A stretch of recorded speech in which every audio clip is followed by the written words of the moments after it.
mau bersaksi. Sebenarnya nih kesaksian ini udah saya tahan nih. Saya bilang, aduh Tuhan, saya nggak. Sebenarnya saya nggak sebenarnya saya udah excited mau kasih tahu ke family care. Cuma kayaknya entar dulu sampai selesai gitu. Tapi saya udah rasanya udah nggak sabar nih Tuhan mau ngomong nih, tapi tahan dulu, sabar. Jadi saya mau bersaksi ya.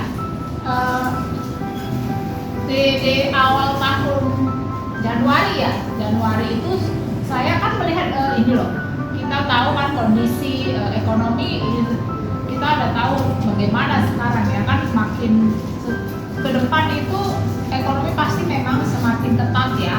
Nah jadi saya tahu itu. Nah dan saya kan kita kebetulan kita ada KPR ya, KPR yang kita ajukan ke bank waktu itu, dan kita udah berketetapan hati tahun ini mesti lunas gitu. Bagaimana caranya tahun ini mesti lunas. Nah itu yang timbul di hati saya kan, di hati saya belum ngomong sama suami. Nah, tahun ini tuh kan aku punya kerinduan itu lunas. Belum itu jumlahnya tidak kecil kalau bagi saya, mungkin untuk yang lain ya. Kalau itu jumlahnya itu hampir 1 M lah dibilang ya, di atas 500 tapi masih di bawah 1 M.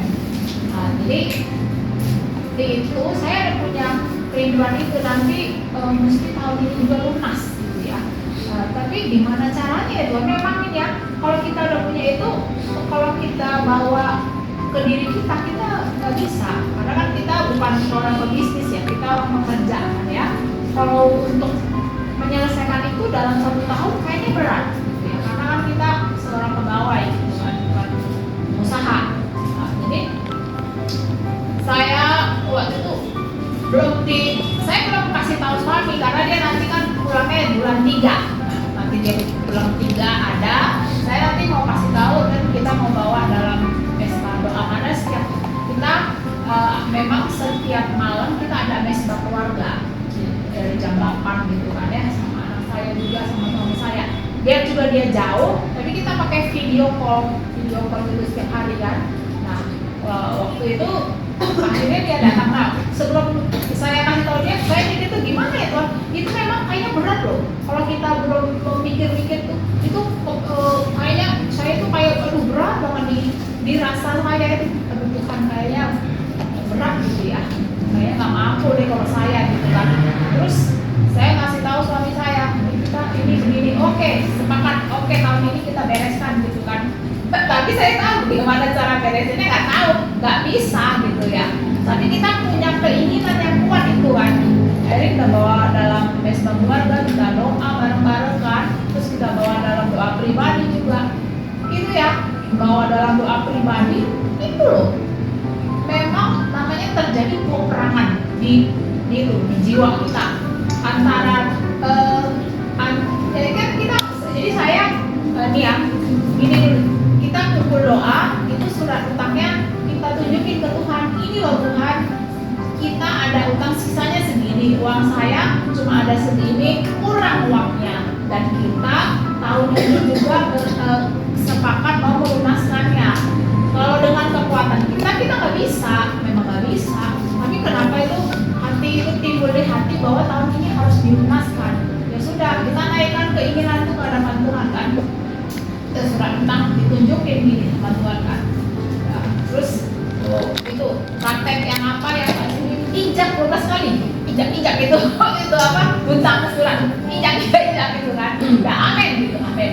Nah, tapi kan misalnya sejalan itu kan kita terjadi peperangan rohani itu tetap loh. Walaupun kita bilang percaya, tapi itu masih ada kayak itu loh, kayak ada panah-panah itu buat kita peperangannya benar-benar di alam pikiran itu loh, benar-benar kita itu berperang antara apa yang sudah kita doakan dengan apa yang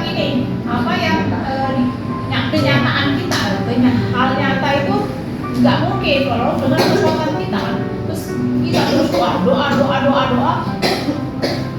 Suatu saat itu ya, ketika saya doa, saya rasa kok yang tadinya itu berat tiba-tiba ringan.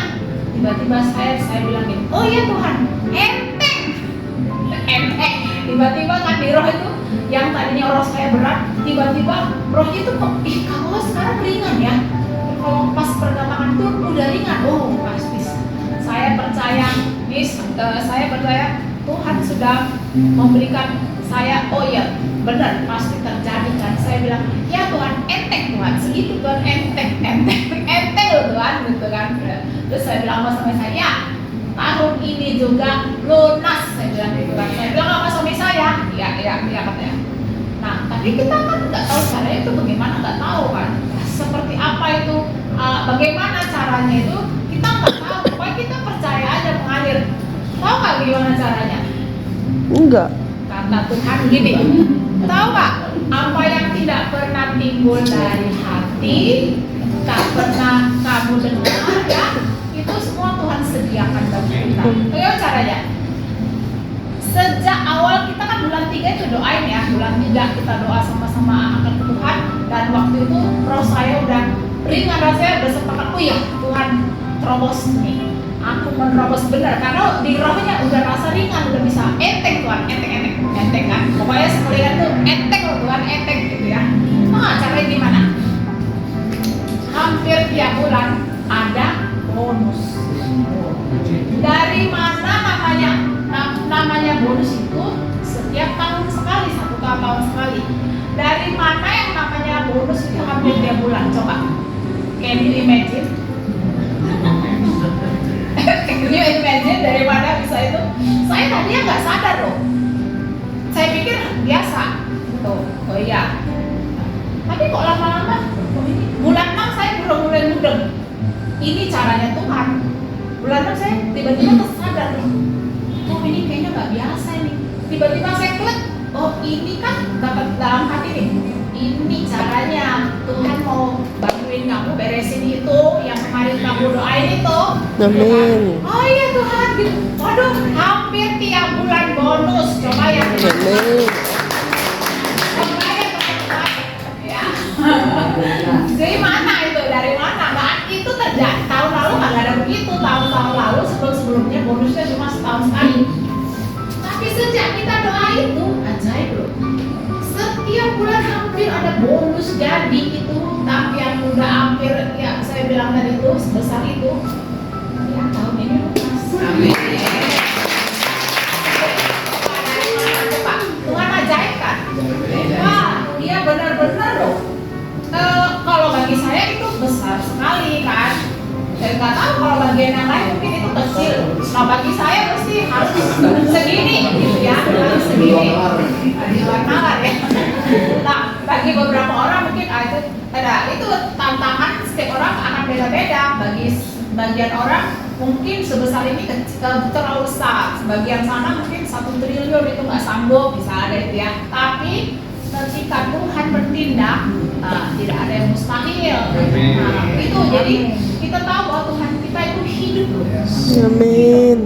Jadi terjadi pertentangan di jiwa kita itu antara realita dengan apa kata Tuhan, itu benar-benar kita. Di situ tadi kita harus terus berdiri apa kata Tuhan.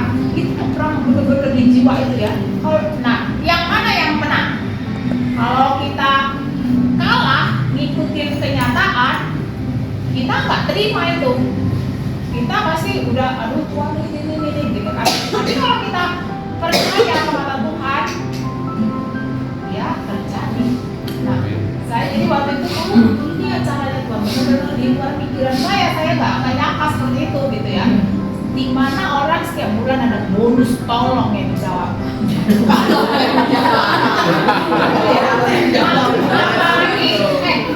Di tengah-tengah sekarang kan kita lihat kan orang di PHK, digaji juga susah, di mana-mana PHK, boro-boro bonus.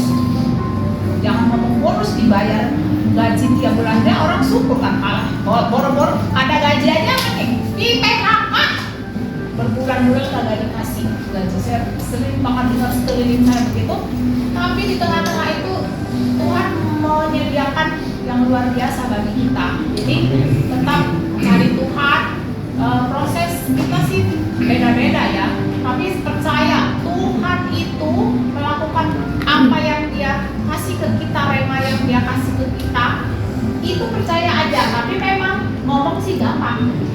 giliran kejadian sama kita, nah itu mesti peperangan di pikiran ini loh. Ini yang, nah itu mesti kita memang namanya dilatih berperang. Kita harus berperang supaya kita mendapat penjara. Jadi kita kalau kita baca-baca ini, ya Tuhan, ya, tapi itu belum sampai ke jiwa kita. Yang paling berat sebenarnya peperangan di jiwa kan, antara kenyataan, nah itu pertempurannya di situ. Nah, itulah Tuhan melatih kita untuk berperang. Ya, jadi begitu Tuhan sungguh dahsyat bagi family. Karena aku percaya pasti yang lain-lain juga hal-hal yang urusannya apa-apa yang katanya kayak misalnya